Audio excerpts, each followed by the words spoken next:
नमस्ते। नमस्ते। आज हामीसँग हुनुहुन्छ हर्क साम्पाङजी पनि। ल साम्पाङजी आफ्नो छोटो परिचय दिनुहोस् त। मेरो हर्के आँखा कर्के कर्के नक्कली माओवादी बनेर वाइसिएल देख्दा तर्के टुङलुङ टुङलुङ चन्दा लुट्दा कम्मर पनि मर्के नेपाल बस्न गाह्रो भयो मङ्गोलियातिर फर्के। अच्छा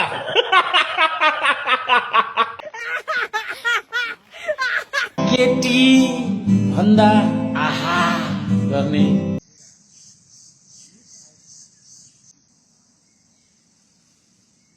हैन साम्पाङजीले के गर्नुभयो? आशिका दिदी हेर्नुहोस् त तपाईलाई लाइन हान्दैछन्। ए भोलेनाथ हे Nath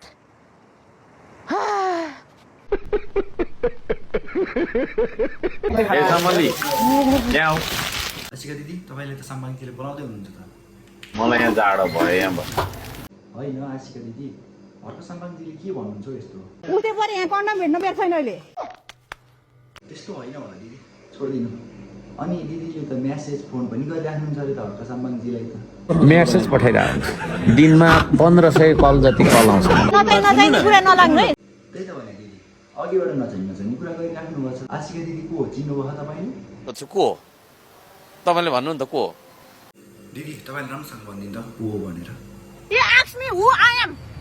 I'm also asking you who are you. Harka Sampang.